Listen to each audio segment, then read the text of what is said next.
पाकिस्तान की real estate market में जो बूम आने जा रहा है इसके हवाले से बहुत सारी बात हो रही है और हमारे बहुत सारे जो रियल एस्टेट कम्युनिटी के लोग हैं यूट्यूब के ऊपर वीडियोस बनाते हैं वो इस हवाले से बात कर रहे हैं कि ऐसा बूम आने जा रहा है रियल एस्टेट सेक्टर में जो उसके बाद पकड़ा नहीं जाएगा। यानी आपके पास प्रॉपर्टीज जो है वो खरीदने के लिए कैपेसिटी नहीं रहेगी, इतनी प्राइसेस जो है वो हाई हो जाएंगी और डिमांड जो है वो बढ़ जाएगी। इस चीज में कितनी सदाकत है आज इस वीडियो में मैं डिस्कस करूंगा। आपके सामने कुछ पॉइंट्स मैं रखूंगा और मैं ये समझता हूं कि बहुत सारी चीजें जो हैं उसके अंदर एक जो है मार्केटिंग का इफेक्ट होता है वो बहुत ज्यादा होता है। यूट्यूब के ऊपर रियल एस्टेट के हवाले से हमारा वीडियोस बनाने का जो मकसद है वो इंतहाई डिफरेंट है। दूसरे एस्पेक्ट्स को अगर देखा जाए तो मार्केटिंग का आंसर उसमें ज्यादा होता है, लेकिन यहां पे इस चैनल के ऊपर आपको वो मालूमात मिलेंगी जो आपके लिए जानना जरूरी है इन्वेस्टमेंट करने से पहले, और खास तौर पे रियल एस्टेट मार्केट के हवाले से बड़ा एक रैशनल सा ओपिनियन जो है वो आपको मिलेगा ताकि आप उसके हवाले से बेहतरीन जो डिसीजन है वो ले सकें और आपके पास सारी इंफॉर्मेशन जो है वो हो। खास तौर पे इस तरह की बात जब होगी कि पाकिस्तान में रियल एस्टेट मार्केट के हवाले से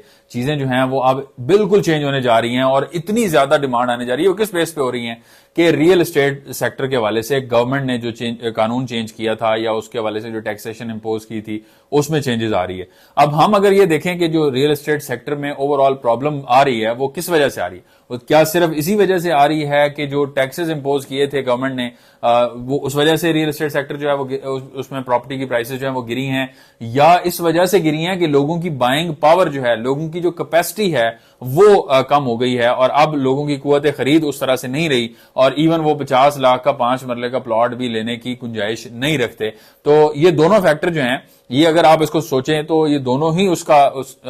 असर रखते हैं, लेकिन सबसे पहले लोगों की कुव्वत खरीद डैमेज हुई। ये टैक्सेस तो बाद में इंपोज हुए। अब जो टैक्सेस इंपोज हुए उसने जो सोने पे सुहागा वाला किरदार अदा किया और मामला जो है वो वर्स्ट से वर्स्ट होते चले गए। तो चलें, अगर इसको फिक्स किया जा रहा है तो ये एक अच्छा स्टेप जरूर है, लेकिन उसकी वजह से क्या मार्केट में उतनी तेजी आ जाएगी जितना कहा जा रहा है, जिसके बारे में इतनी ज्यादा बात हो रही है? मेरे ख्याल के मुताबिक ये चीजें बहुत ज्यादा एग्जेजरेशन की मद में जाती हैं और इसमें सदाकत जो है वो इंतहाई कम है। इसलिए कम है कि मुल्क के जो फाइनेंशियल हालात हैं, लोगों की जो फाइनेंशियल हालात हैं वो बहुत ज्यादा असर रखते हैं और प्रॉपर्टीज जो हैं वो बहुत ज्यादा अवेलेबल हैं इस टाइम। अगर आप मार्केट में बात करें, खास तौर पर रावलपिंडी इस्लामाबाद की मार्केट में, तो मैं थोड़ी सी सोसाइटीज आपको गिनाने की कोशिश करता हूं तो अगला 1 से 1.5 मिनट मैं सोसाइटीज के नाम लेता जाऊंगा और सोसाइटीज खत्म नहीं होंगी। मैं थोड़े से नाम आपको गिना देता हूं जिसमें टॉप ऑफ द लाइन जो है नए प्रोजेक्ट्स के अंदर वो कैपिटल स्मार्ट सिटी है, फिर ब्लूवर्ल्ड सिटी है, फिर फैसल टाउन फेज 2 है, फिर न्यू मेट्रो सिटी गुजर खान है, फिर सिल्वर सिटी है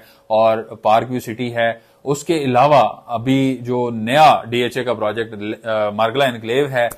इसके अलावा डीएचए गंधारा सिटी आने जा रहा है, इसके अलावा किंगडम वैली है। मैं आपको नाम गिनवाता जाऊं और आपको बताता जाऊं तो वो पूरी की पूरी वीडियो इसी में चली जाएगी। अब ये सारे प्रोजेक्ट जो हैं ये प्लॉट्स ऑफर कर रहे हैं, इंस्टॉलमेंट्स के ऊपर यहां पे प्लॉट्स मौजूद हैं। अब जितनी भी डिमांड ज्यादा हो, ये प्लॉट्स का एक जो तादाद है आप देखेंगे, आप डीएचए से पूछेंगे वो कहेंगे आपको कि 10,000 प्लॉट्स हैं। आप पार्क व्यू सिटी से पूछेंगे जो फेज 2 आने जा रहा है वहां पे वो कहेंगे 8,000 प्लॉट्स हैं। आप ब्लूवर्ल्ड सिटी से पूछेंगे वो कहेंगे हमारे पास 80,000 प्लॉट हैं। आप कैपिटल स्मार्ट सिटी से पूछेंगे वो कहेंगे 60,000 प्लॉट हैं। तो ये सारे प्लॉट आप मिला लें, टोटल कर लें तो रावलपिंडी इस्लामाबाद की मार्केट की कैपेसिटी से खासे ज्यादा प्लॉट्स अभी अवेलेबल हैं। इस टाइम के हिसाब से तो बहुत ही ज्यादा है। ये जो मार्केट में इन फाइल्स की, इन प्लॉट्स के रेट्स गिरे हैं उसकी एक रीजन ये भी है कि अवेलेबिलिटी जो है, सप्लाई जो है वो बहुत ज्यादा है। अगर अब जो है वो बूम आता है मार्केट में इस बेसिस के ऊपर जो हम देख रहे हैं कि टैक्स जो है वो कम हो जाएगा तो लोग जो है वो ट्रांसफर करानी शुरू कर देंगे, तो हाँ ट्रांसफर्स में फर्क पड़ेगा उन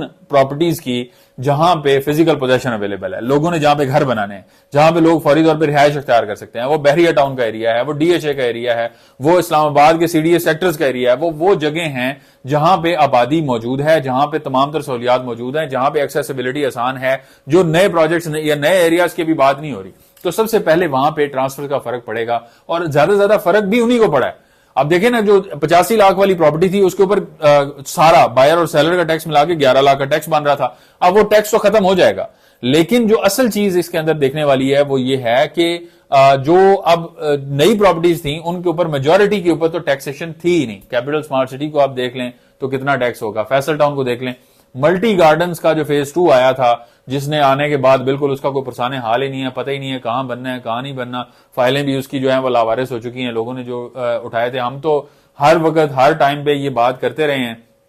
कि आप भेड़ चाल का हिस्सा ना बने, लेकिन फिर भी लोग जो है वो उसके पीछे चलते हैं। फैसल टाउन के वाले से आपने देखा 2 दिन में 30,000 बुकिंग्स, इसके बाद आपने देखा मल्टी गार्डन्स आया तो उसके अंदर भी लोगों ने इसी तरह से हुआ। तो फैसल टाउन तो चले कुछ ना कुछ कर रहा है, लेकिन मल्टी गार्डन्स तो गया फंस चक्री रोड के ऊपर, वहां पे उनके पास लैंड और अवेलेबिलिटी उस हवाले से नहीं आ रही। बहरहाल उस मल्टी गार्डन्स की फाइल्स के अलावा किसी के ऊपर जो है वो गवर्नमेंट के टैक्स उस तरह से इंप्लीमेंट नहीं होते। आप ट्रांसफर कराने जाते हैं, आपको बड़ा मिनिमल सा टैक्स जो है उसके ऊपर देना पड़ता है। तो टैक्सेशन का असर जो है वो इन फिजिकल प्रॉपर्टीज के ऊपर हुआ। अब उसकी वजह से इन फिजिकल प्रॉपर्टीज जो यहां बैरियर, डीएचए, सीडीए सेक्टर्स मुख्तलिफ जगह की हैं, उनके ऊपर तो फर्क पड़ेगा, और इतना फर्क पड़ेगा कि अगर किसी ने यह सोचा हुआ था कि मैं आज ये नहीं खरीदता और साल बाद खरीदूंगा, वो शायद ये सोच ले कि मैं आज खरीद लेता हूं। लेकिन ओवरऑल जो मार्केट है रियल एस्टेट की, उसके अंदर उसको बेहतर होते हुए बहुत ज्यादा टाइम लगेगा। और अगर बहुत बेहतरी आ भी जाती है तो अवेलेबिलिटी की जो बात आपको की जा रही है उस हवाले से आप मुहतात रहें कि आप जो है वो अवेलेबिलिटी आपके पास रहेगी। ये चीजें जो हैं इसकी वजह से आपकी जो जजमेंट है वो क्लाउडी हो जाती है। यानी कि आपको पता चलता है ना कि चीजें खत्म होने जा रही हैं, आप जल्दी में आ जाते हैं, ना आप फिर ड्यू डिलीजेंस करते हैं, ना आप जाके साइट को विजिट करते हैं, ना आप उसके ऊपर सोचते हैं। किसी ने कह दिया कि आज प्लॉट लेना है तो बस लेना ही लेना है, क्योंकि अब जो है वो यहां पे जमीन के नीचे से जो 5 मरला प्लॉट आप खरीदेंगे उसके नीचे से सोने की देगे निकल आएंगी, या पता नहीं क्या होने जा रहा है वो पाकिस्तान में इतना बड़ा, जिसकी वजह से जो है वो आगे रेट्स इतने हाई हो जाएंगे कि आप अफोर्ड नहीं कर सकेंगे। लिहाजा आप अपनी एंड से आप जरूर एनालिसिस को देखें, लोगों की बात जरूर सुने, लेकिन एक चीज जो आपने जिसको नहीं छोड़ना कभी भी, वो ये है कि आपने एक से ज्यादा जगह से उन चीजों को वेरीफाई करना है। आप एक बंदे की ओपिनियन पे, एक बंदे की इनपुट के ऊपर आप इतना बड़ा डिसीजन ले लें और उसके बाद आपको पता चले कि ये सारी जो बात हो रही थी इसके अंदर ठीक है 20% सच्चाई थी लेकिन 80% झूठ था। और ऐसा झूठ जिसमें 20% सच्चाई हो उसको पकड़ना इंतहाई मुश्किल होता है। रियल एस्टेट के हवाले से, रियल एस्टेट मार्केट के हवाले से, अपडेट्स के हवाले से इस चैनल के ऊपर रेगुलर वीडियोस हम आपके सामने लेकर आते हैं, तो हमारे चैनल को जरूर सब्सक्राइब करें और वीडियोस को लाइक किया करें ताकि हमें इस हवाले से जो इंकरेजमेंट है वो मिलती रहे और हम वीडियोस आगे रेगुलर भी बनाते रहें। मिलते हैं आपसे नेक्स्ट वीडियो में, तब तक के लिए अल्लाह हाफिज।